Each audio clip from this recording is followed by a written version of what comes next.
Muy buen día, bienvenido a su programa Planos Paralelos en planoinformativo.com. Por supuesto, el día de hoy tenemos interesantísimos temas. Uno de ellos, sin duda alguna, es este concepto que ha adoptado lo que será el próximo gobierno federal de Andrés Manuel López Obrador con el tema de los superdelegados, que ha sido, bueno, pues uno de los temas más discutidos y sobre todo muy vistos precisamente desde diferentes puntos de vista.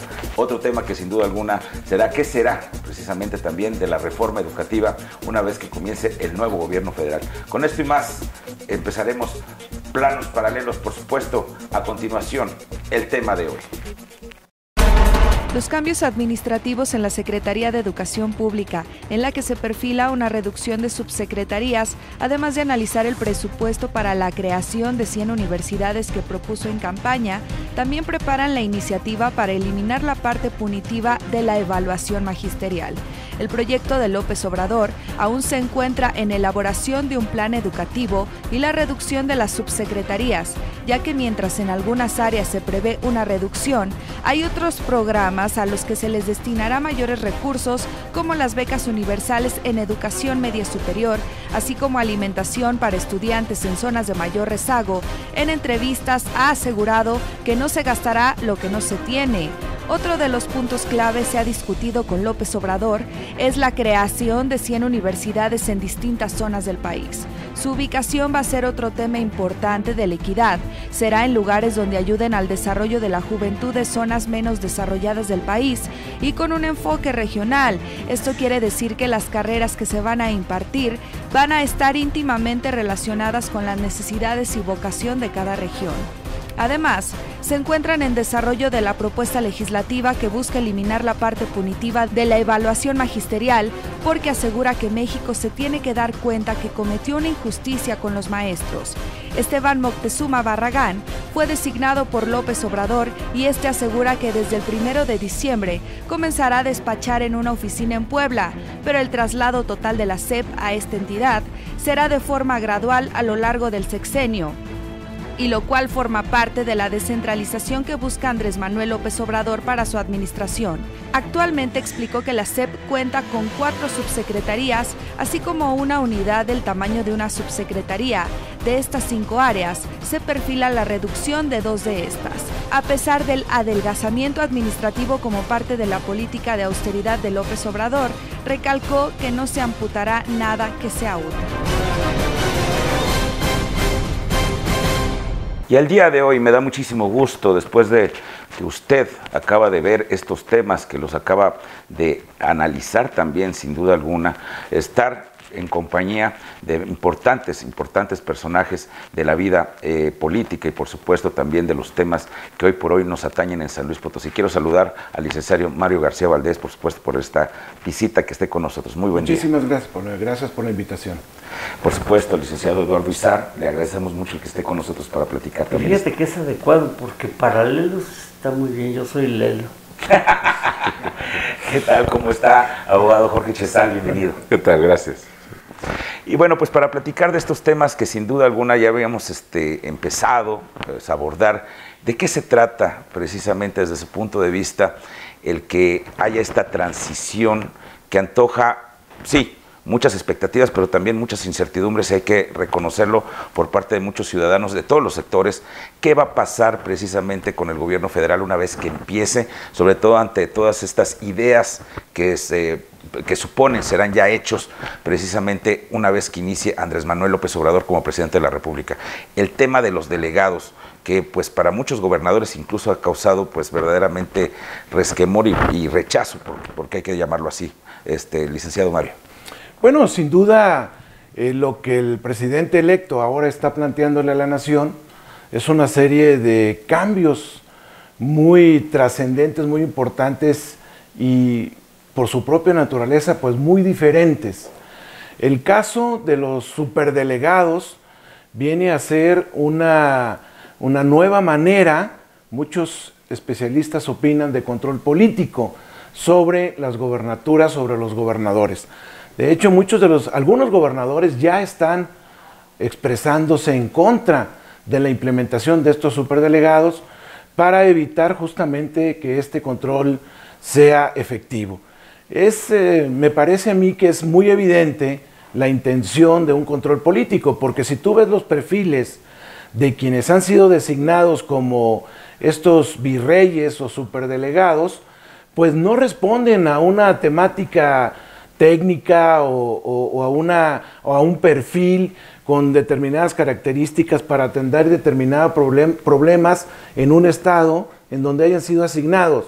En muchas ocasiones son hasta los contrarios de los gobernadores que están iniciando funciones, y pues me parece que trae por ahí un sesgo muy politizado que no da buenos augurios a la figura que se está implementando. Por supuesto que el argumento pues es muy atendible, es decir, ahorrar en personal, ahorrar en sueldos, ahorrar en funcionarios, ahorrar en oficinas, ser más eficientes, llevar directamente los beneficios a la gente, pero sin duda, bueno, a mí me parece que detrás de esto hay una clara intención político de control.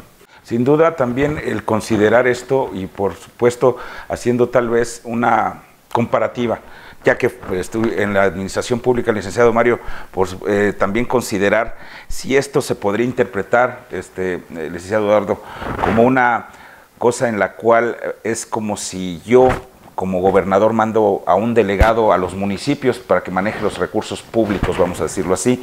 ¿De qué manera se podría estar violentando el federalismo del que tanto se ha hablado y que, bueno, pues finalmente podría cambiar? Desde hecho, desde el punto de vista jurídico es ilegal. Es decir, no tiene sustento jurídico. No está previsto ni en la Constitución ni en ninguna parte, es un capricho. Y podrá cambiar, como muchas cosas que van cambiando. El soberano que quiere mandar un virrey, al final de cuentas, de un monarca, de un nuevo monarca con una modalidad.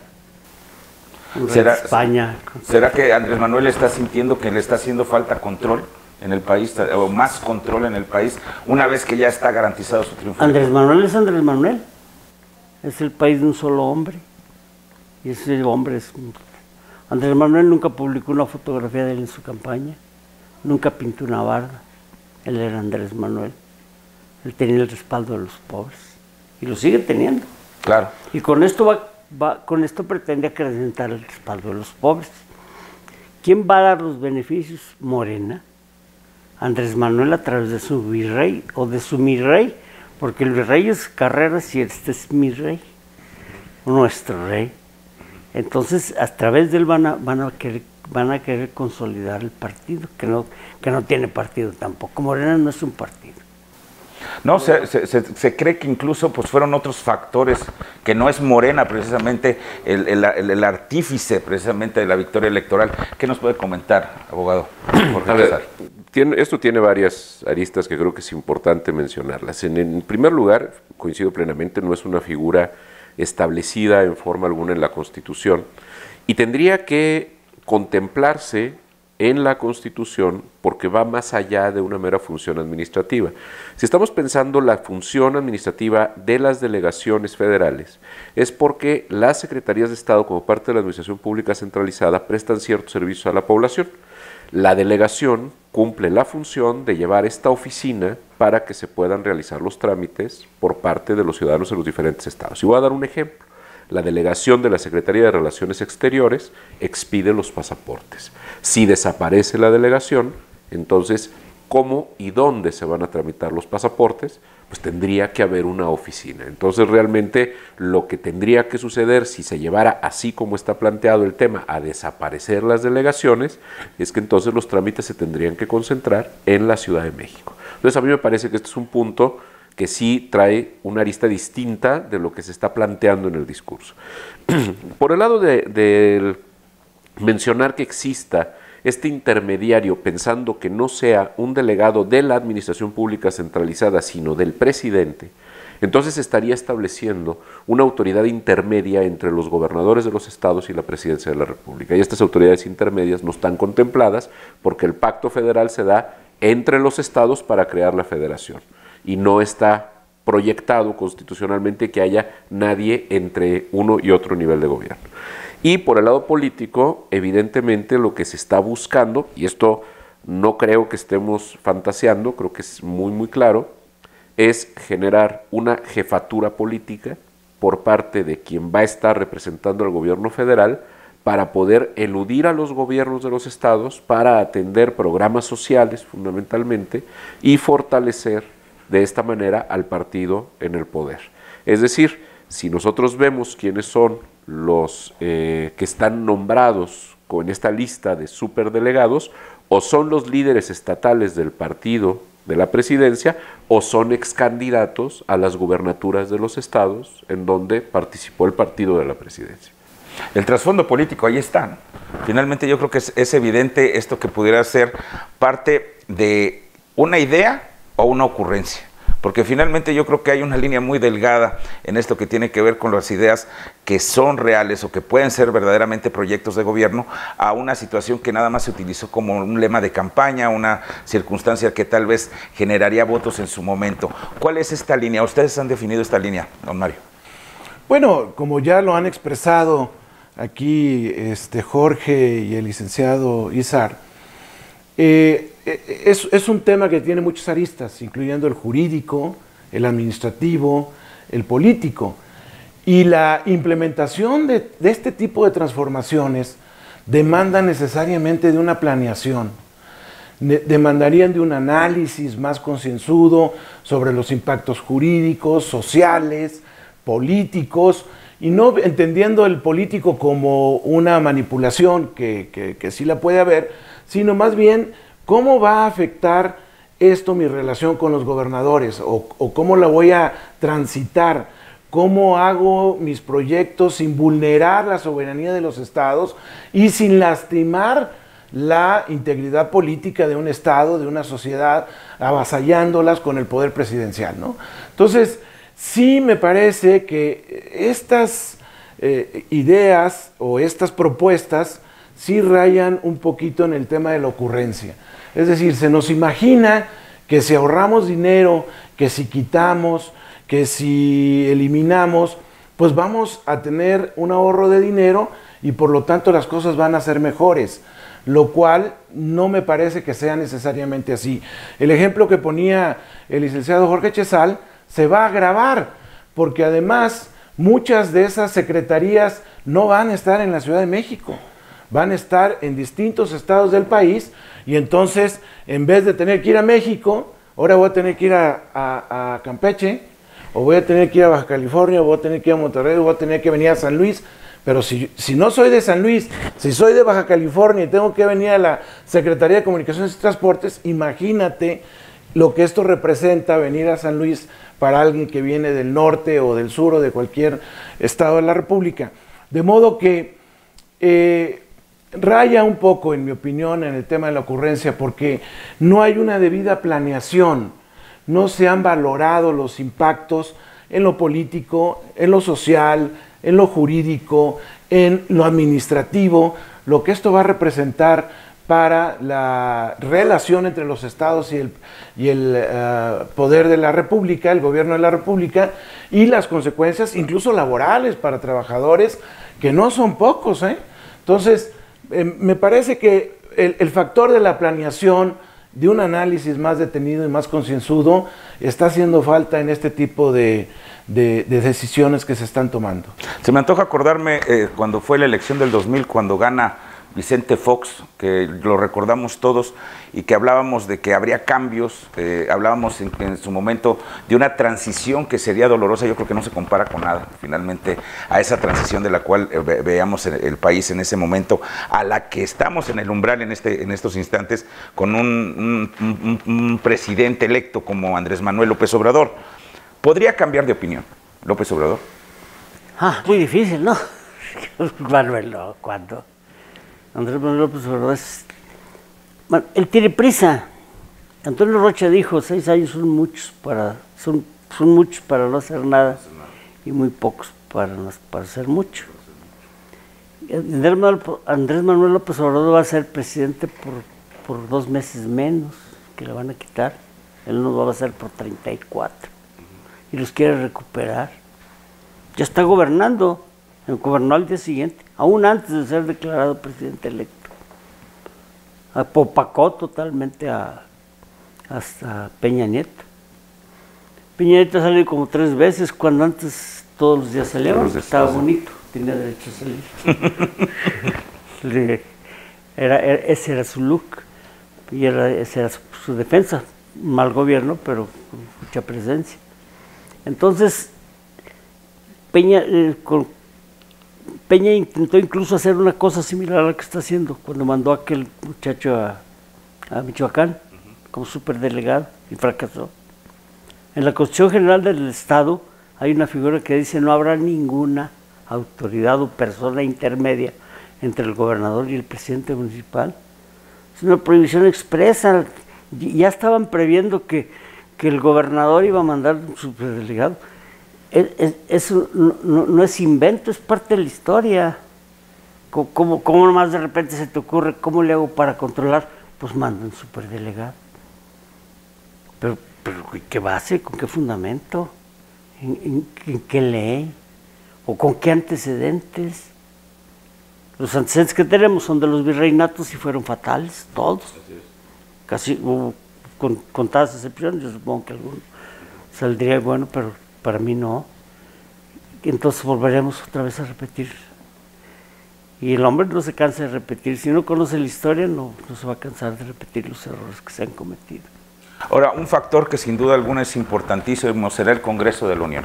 Si bien sabemos que tiene mayoría su partido, que tiene completamente dominio sobre este partido y sus aliados, también el juego que tendrán precisamente estos diputados federales para poder pues votar a favor o en contra de muchas de las cosas que se están diciendo ahorita y que podrían ser una realidad para nuestro país. ¿Qué nos puede comentar, abogado? Te lo comentaría retomando un poco lo que dijo el licenciado Izar desde el desconocimiento no de la historia. Es que curiosamente yo podría pensar que este gobierno de Andrés Manuel es histórico, pero no histórico porque signifique un cambio a futuro, sino porque estamos regresando a un pasado en muchos aspectos. Es decir, habíamos dejado atrás a una presidencia hegemónica que tenía el control de las cámaras legislativas de senadores y de diputados y estamos volviendo a esa parte de la historia. Es decir, otra vez tenemos un Congreso de la Unión donde el presidente de la República va a tener un control que desde el tiempo de Carlos Salinas de Gortari no se veía. Entonces es un gobierno histórico porque estamos regresando en la historia. El tema de los superdelegados recuerda en mucho la intención de la Constitución centralista de 1836, en donde cambia el federalismo mexicano para establecer un gobierno central. Esta idea del Tribunal Constitucional que medio se ha manejado por parte de los partidarios de Andrés Manuel, pues recuerda aquel Supremo Consejo Conservador de la Constitución de 1836.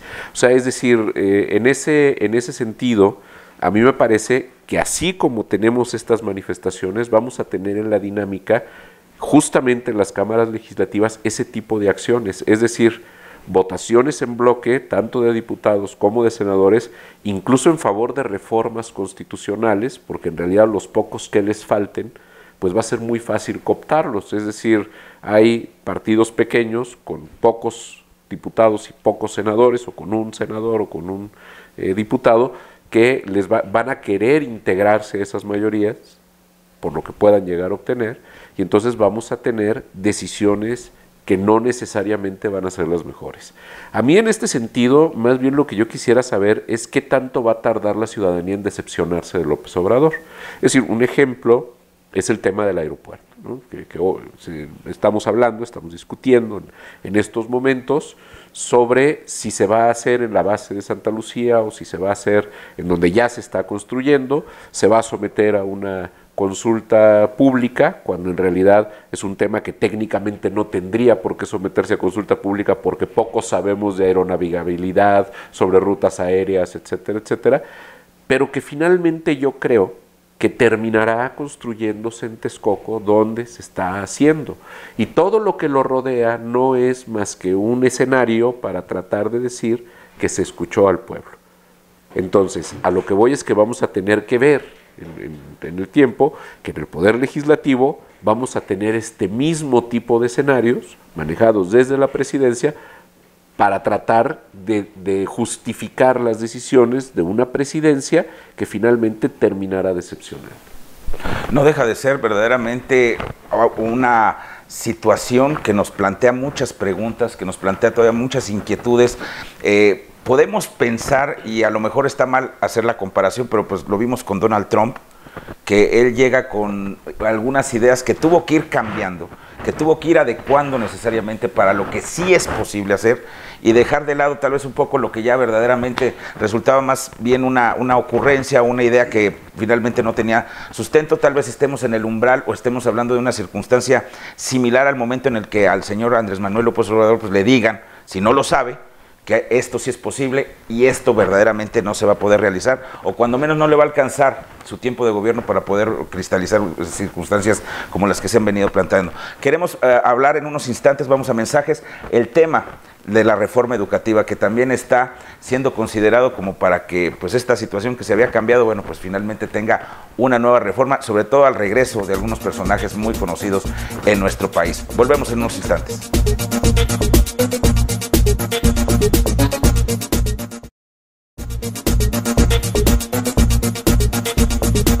Regresamos a su programa Planos Paralelos de planoinformativo.com, por supuesto, con este tema, temas de verdadera trascendencia, por supuesto, para todos ustedes. Si no nos había sintonizado al inicio de su programa, estamos platicando del tema de reforma educativa. Por supuesto, ya tocamos también el tema que tiene que ver con esto de los delegados, de los superdelegados en el umbral del inicio del gobierno de Andrés Manuel López Obrador. Por supuesto, me acompañan excelentes y sobre todo expertos y ya con mucha experiencia en estos temas que tienen que ver con la administración pública, por supuesto, y con lo que tiene que ver el contexto legal, el abogado, por supuesto, Jorge Chezal, el abogado, por supuesto, Eduardo Izar, y cómo no, también el licenciado Mario García Valdés.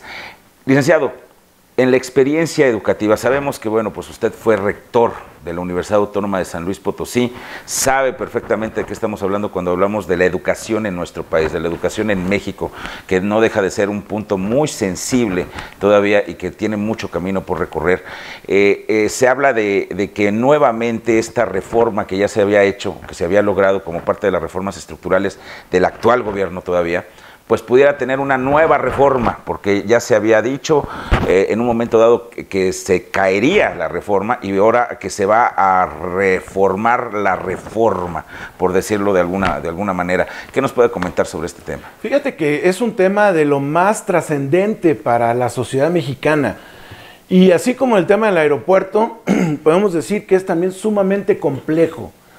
El tema de la educación en México tiene una historia que no ha sido lo satisfactorio y lo exitoso que hubiéramos pensado. Yo creo que nos duele escuchar que después de un esfuerzo de hacer una reforma, hoy se habla de que eso va a cambiar, eso se va a transformar o se va a quitar. Sin embargo, habría que analizar también con cuidado cuáles fueron los alcances de la reforma que se trató de implementar y que la verdad no trajeron tampoco unos buenos resultados ni una buena intención, me parece a mí, sobre lo que debemos esperar en la educación. ¿Cuál es el principal problema que yo vi desde un principio y que muchos educadores y gentes expertos en el tema de la educación nos cuestionábamos en el sentido de que la reforma educativa no se centró en el tema educativo. La reforma educativa se centró en un tema de control político y se centró en un tema de carácter laboral, que es a su vez la manera como ejerces el control político. Tenemos que regresar un poquito en el tiempo para recordar que antes de la reforma, hace unos cuantos años, el control, digamos, político y administrativo de los profesores se encontraba en el sindicato. De modo que la primera intención de la reforma fue quitarle al sindicato el control político y administrativo de los profesores. ¿Y cómo lo vas a lograr? Pues lo haces quitándoles el control sobre las plazas. El argumento es que ahora yo lo tengo que hacer, pero lo voy a hacer bajo una evaluación. Voy a evaluarte a ti como profesor y entonces yo determino si puedes ingresar o no puedes ingresar a las filas del magisterio, ya no el sindicato. Por supuesto que la evaluación es una herramienta muy importante y muy útil en los temas educativos y en cualquier otro tema, pero la forma de implementación, el propósito, las disposiciones, el acompañamiento que tuvo el tema de la evaluación, lo que reveló es justamente lo que estamos comentando, que el verdadero fondo de la reforma era despojar al sindicato del control político y del control de las plazas de nuevo ingreso para que fuera ahora la autoridad quien lo pudiera manejar. Evidentemente que ahí había muchos vicios que también había que combatir y que había que atender, por eso en un primer momento pues es bien visto el esquema. Sin embargo, tiene algunas distorsiones que nos parece que son preocupantes y que pueden no contribuir al propósito de la mejora educativa.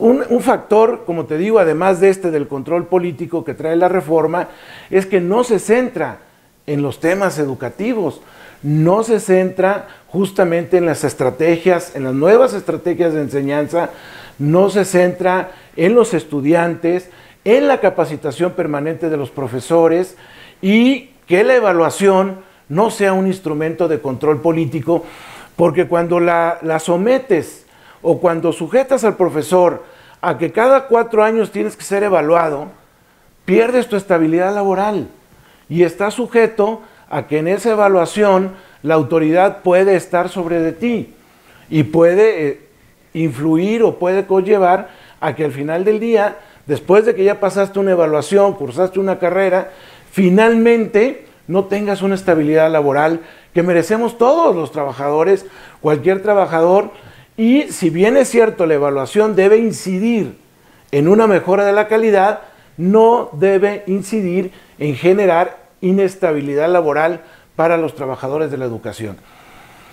Al estar desprovisto también del componente de reconocer la importancia del profesor y reducirlo a una herramienta de presión, entonces el profesorado también se ve desmotivado, ya no participa, ya va a tener que cuidarse, etc. Yo creo que en una reforma educativa, ahora que se ha planteado que va a desaparecer habría que no perder la intención, es decir, habría que mejorar la calidad. Claro, habría que corregir lo que se tenga que corregir, pero habría que incidir verdaderamente en la calidad educativa a través de una capacitación permanente de los profesores, sin la espada de Damocles sobre su cabeza, una mejor infraestructura educativa en las escuelas, que es uno de los grandes talones de Aquiles de la educación en México, tutorías, evaluación de la propia sociedad, participación de los padres de familia, etcétera. Pero me parece que sí es un tema que como tal, como reforma, no llegó a ser, se quedó en un primer intento y que además pues puede traer efectos negativos en el propósito original de mejorar la calidad de la educación. Bueno, y sin duda alguna tenemos figuras que vuelven nuevamente a resurgir. El Bester Gordillo, por ejemplo. Una vez libre se habla de que, bueno, pues la figura de la maestra pues está más fuerte que nunca, inclusive cuando estuvo en prisión seguía siendo un personaje poderoso por aquellos que conocían verdaderamente las entrañas del sindicato de la educación en México. ¿Qué nos puede comentar sobre la figura del Bester, don Eduardo Izar? Bueno, mira, para empezar, déjame contarte una anécdota. Cuando Jojitú era candidato a gobernador del estado, hizo un famoso manual pedagógico, un librito de monitos. Y empezaba todo el tiempo, él decía, no es un acto de campaña. Dijo, este es de mi resorte personal, la educación. Y juntaba a los padres de familia y a los niños. Con eso traía a todo el mundo para que fuera. y les decía, ¿cuántas veces ha ido un padre a la escuela a preguntar cómo va su hijo? Y le dicen, su hijo tiene 2 meses que no viene. Entonces, de ahí partía él para atraer a los niños y utilizar a los profesores, involucrarlos en su campaña. Cosa que hacía también en un momento determinado el Bester, pero de otra manera. El Bester contribuyó a que ganara Fox, a que ganara contribuyó a que ganara Andrés Manuel López Obrador. Su yerno y su nieto andaban ahí. Presa seguía teniendo poder político. Evidentemente que, y Jongitud porque se le atravesó el diablo, se le atravesó Salinas, pero Jongitud pretendía ser presidente de la República. El Bester yo creo que también quiere ser presidente de la República, ya no le ayuda la edad, pero si tuviera la edad suficiente lo intentaría. La salida del Bester es soltarle el tigre, aquel tigre que quería López Obrador. No desamarren al tigre, pues ya le desamarraron al tigre. ¿Qué va a hacer con el tigre? Va a salir brava, está enojada con Peña. Peña la metió de mala manera, con un proceso en el que no existía ninguno de los delitos, con abogados muy malos, con Bas, aquel control del niño chiquito. Entonces, va a salir molesta, en estos días va a plantear su postura frente al futuro. Le va a exigir a Andrés Manuel López Obrador pues la ayuda que le otorgó a través de su nieto y de su yerno. Parece que el nieto va a ser diputado federal. Creo, no estoy seguro. Pero entonces ese involucramiento del sindicato se va a dar nuevamente, pero se va a encontrar con el CENTE, Andrés Manuel, con la CENTE. Andrés Manuel tiene compromisos con la CENTE. Andrés Manuel simpatizaba con la postura de la CENTE, pero también coqueteaba con la profesora. No es fácil gobernar, ya lo decía Cicerón, gobernar es como querer ponerle en la silla de montar un buey, está muy complicado, no se puede montar un buey, ni con silla de montar. Entonces, la salida del Bester va a representar, al final de cuentas, un problema adicional con el que nos estaba contando Andrés Manuel. Porque, a ver, si las cercas te odian como la odian a ella, si las rechazas te odia a ella y tiene poder. Porque si hay alguien odiado es ella, y si hay alguien poderoso es ella. ¿Qué haces con ella?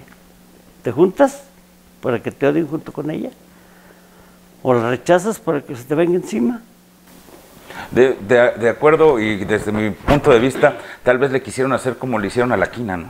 Aquel famoso líder sindical, a desgastarlo, ¿no? Y al ingeniero, aquel petrolero que metió a la cárcel, Jorge Díaz Serrano. Son quinazos, son procesos políticos.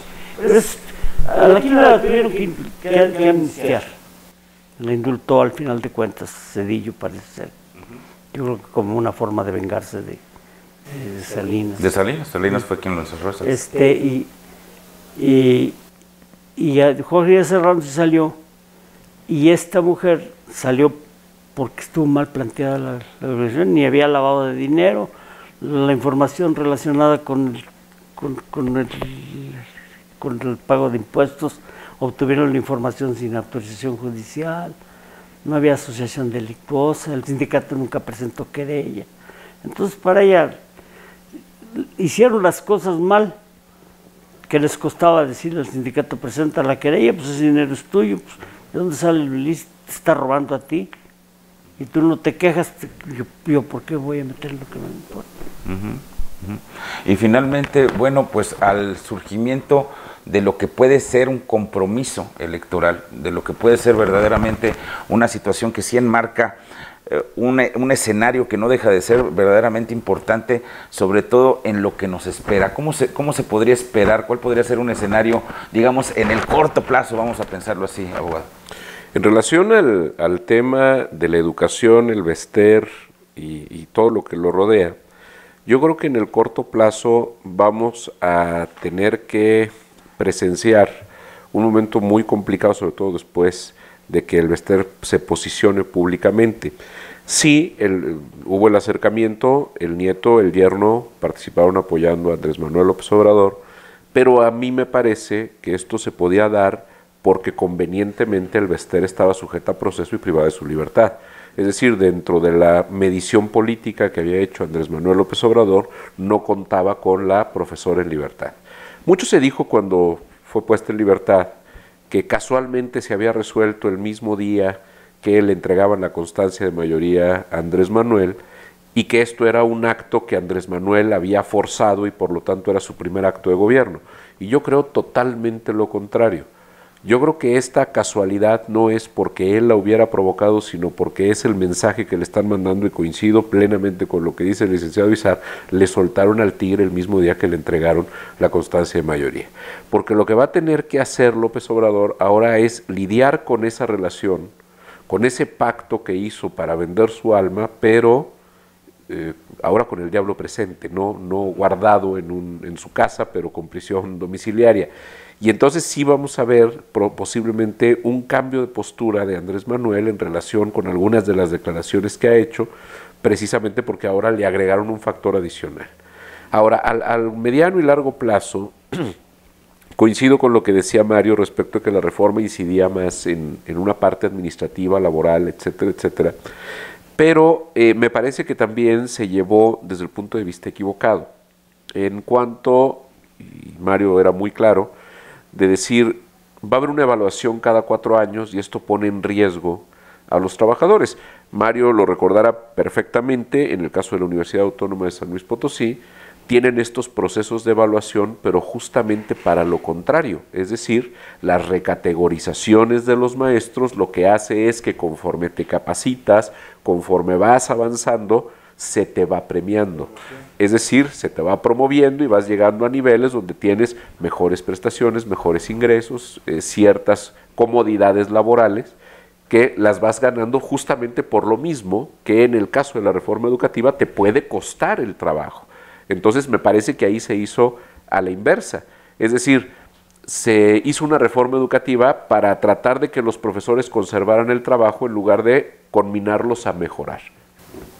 Y bueno, pues no deja de ser una pregunta que quisiera que también ustedes pensaran en unos instantes. Vamos a mensajes. Estamos hablando de un sindicalismo charro que podría volver a nuestro país. Estamos hablando de un retroceso en materia educativa, de concretarse, bueno, pues el poder nuevamente en ciertas figuras que están resurgiendo, porque están resurgiendo no solamente en este aspecto, sino también dentro del mismo gabinete que está integrando el señor Andrés Manuel López Obrador. Y bueno, pues ¿cuál podría ser el impacto para esto? Bueno, vamos a mensajes y regresamos en unos instantes. Ya volvemos.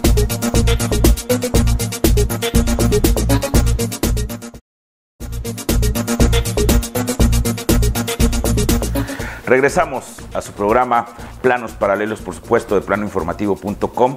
Tenemos a nuestros invitados, por supuesto, claro que sí nos acompañan para hablar de temas de reforma educativa, hablar de temas de las superdelegaciones del gobierno nuevo que está por iniciar, encabezado por Andrés Manuel López Obrador a nivel federal, licenciado Mario García, quien agradezco, por supuesto, licenciado Eduardo Izar, por supuesto, también abogado, claro que sí, Jorge Chesal, que nos acompaña, muchísimas gracias.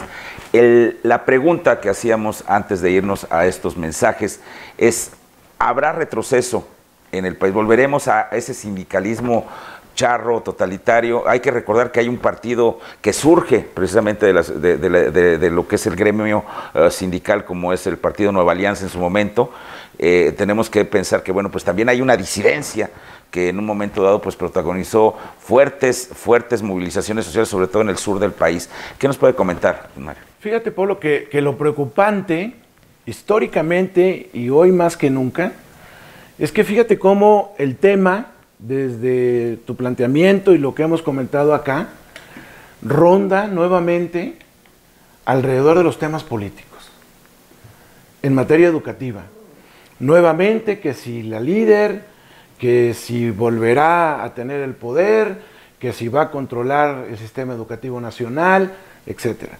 Yo creo que esto nos debe llevar a una reflexión en este momento, porque la oportunidad de retomar lo bueno que se ha hecho, ¿verdad?, no debe perderse. Si bien es cierto que tendríamos que enfocarla hacia la esencia de la educación, hacia la formación de los niños y de los jóvenes, hacia la capacitación de los profesores y a generar un sistema que efectivamente cumpla con los objetivos del artículo 3º constitucional, ¿no? De ser una educación incluyente, democrática, con los conocimientos, con las habilidades, con las aptitudes que deben tener los ciudadanos. Me preocupa mucho que esta pugna que ahora mis compañeros han revelado ante ustedes, de que ahora el presidente va a tener que va a tener dos objetivos, ¿verdad? O le pelea a la líder el control político del sindicato y por lo tanto del sistema educativo nacional, o conserva para el Estado la, digamos, la facultad del control desde el punto de vista administrativo, legal, constitucional, de la estructura administrativa de la educación. La asignación de las nuevas plazas, por ejemplo, que es un gran tema. Todos hemos oído de que se vendían, se heredaban, se daban por compromisos políticos, etc. Y hoy un proceso de evaluación ayuda a hacer una mejor selección del profesor. ¿Eso se va a mantener o se va a quitar? ¿Verdad? El tema de centrar nuevamente la atención de los educadores, de los expertos, de las autoridades, en el tema toral, que es el tema educativo, que son los contenidos, por ejemplo, de los libros de texto, su regionalización, la incorporación de los nuevos conocimientos, pero también de los nuevos fenómenos sociales que están sucediendo, e incluso en la historia. Ya hay muchos fenómenos históricos que ya han sido revalorados a través del tiempo y ya no es la misma historia que vimos hace 30, 40 o 50 años. ¿No? Bueno, el ejemplo más típico, por ejemplo, puede ser el caso de Porfirio Díaz, ¿no? Que la historia oficial ha satanizado, ha enterrado. Bueno, el pobre tipo sigue en sus restos en París, porque como uno de los seres más, una conciencia mexicana de decir, pues este hombre, sí, pues hizo daño según su momento, pero también le dio al país tal y tal y tal, ¿no? Es decir, toda esta concepción de Ortega y Gasset de que es el hombre y sus circunstancias. No podemos pedirle a Porfirio Díaz que actuara hoy, perdón, que actuara en aquel entonces como si estuviéramos hoy, a la luz de una racionalidad contemporánea. Entonces, en fin, yo creo que hay que incorporar los nuevos métodos pedagógicos, la tutoría, contenidos de los libros de texto, la preparación y capacitación de los profesores, la evaluación, también hay que incorporarla, pero hay que quitarle este elemento coercitivo y francamente represor en contra de los profesores.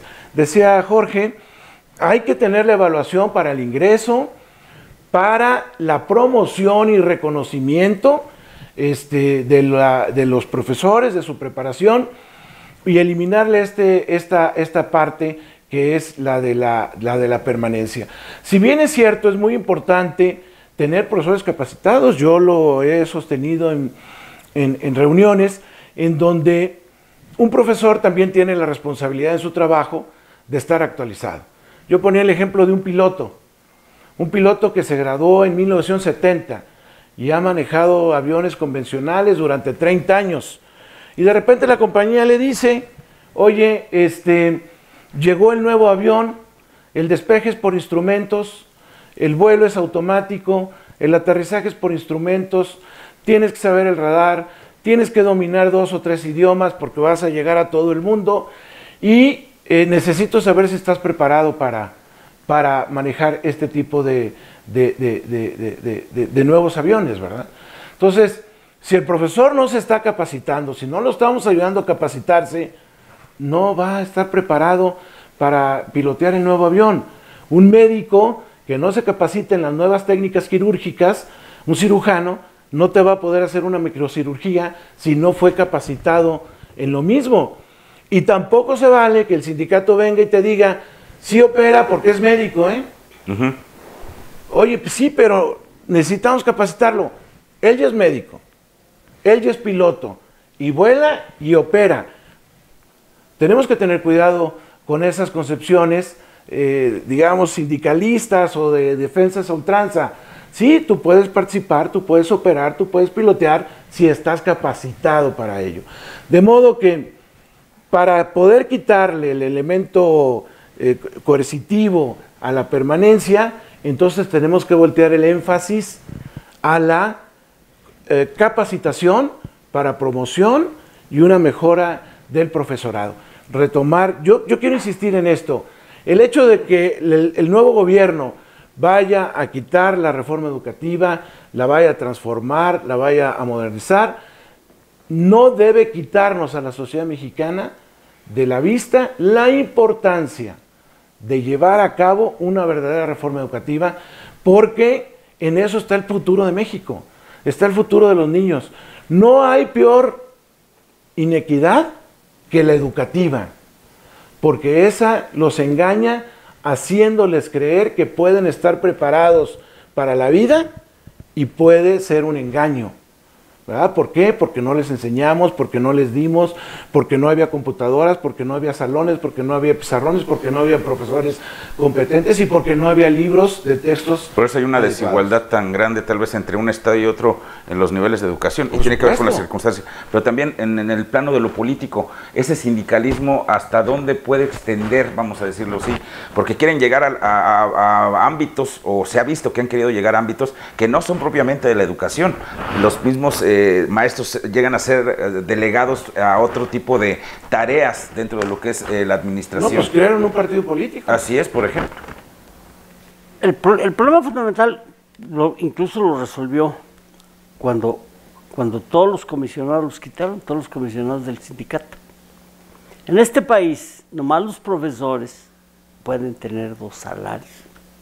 Nadie puede cobrar 2 veces, dice, en ningún nivel de gobierno, dice la Constitución, salvo los profesores. Con que reformara la Constitución General de la República y la del Estado, y que nadie pudiera cobrar en este país, los profesores a la educación, y si ya no quieren educar, pues que salgan al gobierno, pero que renuncien a la educación. Todos sacaban un oficio de comisión con salario y cobraban 2 veces. Eso fue muy importante. Por eso esa era la fuerza del PRI, por ejemplo, donde yo alguna vez fui secretario, había 20 profesores comisionados, no hacían nada, y allá en el PRI también recibían alguna pequeña compensación o un salario. Entonces, ese fue el principio del poder del sindicato. Hacían lo que querían porque tenían esas posibilidades, y luego metían a su hermano, metían a su padre, a su madre, y hasta la sirvienta la hacían profesoras si se podía, porque el sindicato mandaba, como se decía. Afortunadamente, poco a poco se acabó, o se va a ir acabando esa idea, y ya algunas gentes ya se resignaron. Ya no, lo único que aprendieron con un niño fue a marchar todos los lunes y a cantar el himno nacional y a decir leer, era todo lo que aprendieron. Por ejemplo. Y ya más o menos, al menos nos quitamos a niños de encima. Es una de tantas cosas que ha tenido la educación en nuestro país, bueno, pues finalmente también el estar aquilosado, tal vez aferrado a determinados modelos o a determinadas situaciones, aunque estas, bueno, pues nos rebasen muchos otros países que ya cuentan con otro tipo de estrategias y que han logrado, sin duda alguna, pues un desarrollo en términos de educación. Pero vemos un presidente de la República que desde mi punto de vista como que se casa con una idea y no la suelta, o es muy difícil que lo puedan hacer cambiar de opinión, no obstante que él dijo, en 3 años si no dio los resultados, pues dejo de ser presidente de la República. Es algo que, de lo que dice a la actitud que tiene, por ejemplo, en el momento en el que defiende a ultranza una figura como al señor Manuel Bartlett o precisamente todos los que van a integrar, porque yo creo que ellos son los indicados y no sé de más, ¿qué nos puede dar como mensaje, sobre todo en términos de congruencia? A ver, lo que pasa es que él, en realidad, el mensaje que está mandando es que si en 3 años no da resultado, va a salir a una ratificación de su mandato, lo cual curiosamente se empatara con las elecciones legislativas, y entonces lo que está diciendo es que va a salir a hacer campaña con sus candidatos a diputados y a senadores. Esa es la realidad de las cosas. Ese querer salir dentro de 3 años tiene una finalidad estrictamente política. Yo no creo que él vaya a dejar la presidencia si alguien le dice que no lo está haciendo bien. Andrés Manuel funciona mucho en base a una expresión que a mí me parece que él repite como si fuera un mantra sagrado y que es justamente lo que lo pinta de cuerpo entero, y es la expresión la gente. Él dice que le va a preguntar a la gente, él va a decir lo que la gente le pida que diga y él va a hacer lo que la gente le pida que haga. El problema es que nunca ha definido qué es la gente, y al ser tan abstracto este concepto, le permite interpretarlo como él quiera. Entonces, evidentemente, él tiene una concepción especial de las cosas, y la gente, para él, es quien está de acuerdo con él. Él tiende, y esto además es clarísimo, tiende a dividir la sociedad entre ellos y nosotros. Es decir, nosotros los que pensamos de una manera y ellos los que piensan de otra manera. Entonces, no creo que dentro de estas cosas que hemos escuchado en la campaña, el tema del aeropuerto, el tema de la educación, etcétera, que eran sus temas de campaña, yo no creo que hayan sido cuestiones pensadas. Pensadas, me refiero, reflexionadas, producto de un análisis técnico, que tuviera enfrente diagnósticos sobre el resultado de la reforma educativa para poder decir está funcionando o no está funcionando. Yo creo que era lo que la gente le había dicho y lo que la gente le había pedido que dijera. Entonces, en ese aspecto, creo que raya mucho en lo que se mencionaba hace rato de la ocurrencia. Evidentemente, no puedes dar marcha atrás en una reforma educativa completamente, porque el tema de la educación es bastante más profundo que eso. Yo creo que la gran pregunta es hacia dónde tiene que dirigirse la educación. Y evidentemente, teniendo el objetivo, es como puedes llegar a establecer los mecanismos para poderlo hacer. Es decir, sí, la reforma educativa tuvo que incidir en una parte de disminuir el poder del sindicato, en poder controlar administrativamente a los profesores, pero esa es una parte que no sirve de nada si no sabemos hacia dónde queremos dirigir la educación. El gran problema de la educación en México, a mí me parece, es que es una educación informativa. Es decir, en las escuelas se tiende a dar información y no se tiende a formar. Es decir, se privilegia el dar datos, el dar cuestiones que son meras informaciones, pero no se forman habilidades, no se forman competencias, y por lo tanto la información, y Mario lo decía, que se nos daba sobre Porfirio Díaz, luego fue cambiando, y esta información puede ir variando. Si tenemos las capacidades desarrolladas, entonces podemos estar aprovechando la información y procesándola como tenga que ser. Si no se tiene claro el objetivo, si no se tiene claro a dónde se quiere llegar con la educación, cualquier cosa que se haga en torno a la reforma educativa, pues no para de ser lo que la gente le dijo a López Obrador o López Obrador escuchó o que quiso escuchar de la gente. Entonces a mí me parece que esa es una parte fundamental, me parece que no está definida, me parece que no se ha trazado todavía esa línea ok, queremos echar hacia atrás la reforma educativa, ¿para qué? ¿A dónde queremos llegar con ese echar para atrás la reforma educativa?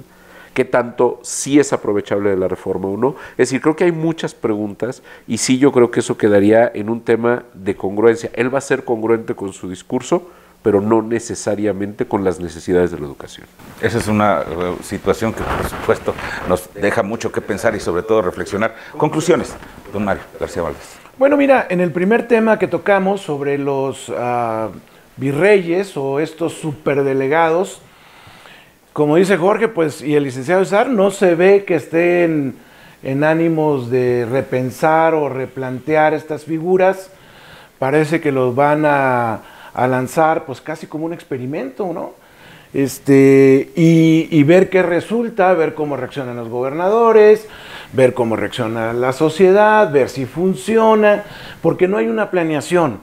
Por eso decíamos hace un rato que esto raya, pues, en la ocurrencia, porque no hay una planeación, no hay un análisis, no hay un diagnóstico, no hay datos que sustenten, no hay un marco legal también que le dé solidez. De modo que esto, pues, lo que nos lleva, y en este mismo orden de ideas está el tema de la reforma educativa, ¿no? Pero en principio un anuncio, un dictamen, se va para atrás, pero ¿para lograr qué? ¿Para conseguir qué? ¿Hacia dónde vamos a orientar el modelo educativo de nuestro país? ¿Cómo se van a desarrollar a los profesores, a los estudiantes? La infraestructura educativa, que no es un tema menor. Entonces, de repente es muy preocupante que las decisiones estén así como que a bote pronto y estén surgiendo según los días, porque hay prisa, dice el licenciado. Sobre las rodillas está haciendo el gobierno. Y eso es preocupante, porque no estás gobernando una empresa, no estás mandando en tu casa. Gobernar, dice el licenciado, es muy complicado. Requiere de información, de formación, de capacidad y también de una posibilidad de ser incluyente, de escuchar, de sintetizar y de transformar en pensamientos y acciones toda esta información. Pero parece que de repente hay por ahí ya ideas preconcebidas o temas que se dijeron en la campaña y que ahora hay que llevar adelante, pero sin tener muy claro realmente, sin un diagnóstico del país, pero un diagnóstico científico, un diagnóstico real, no solamente lo que nos dice la gente, como dice Jorge, ¿verdad?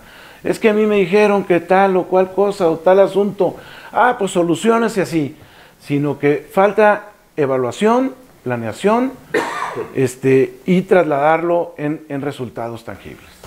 Don Eduardo, conclusión. Imagínate, el gobernador con un presupuesto de 43,000 millones de pesos, con delegados y secretarios y subsecretarios y 10,000 trabajadores a su disposición, no puede gobernar. A Gavino, pobre Gavino, solo, caminando por las calles. El que mucho abarca, poco aprieta. Necesitaría ser un Superman. ¿Cómo va a ser posible saber de todo? ¿Quién sabe de todo en esta vida? Y el que sabe de todo no sabe de nada, al final de cuentas. Esto está condenado al fracaso. Está condenado al fracaso aquí.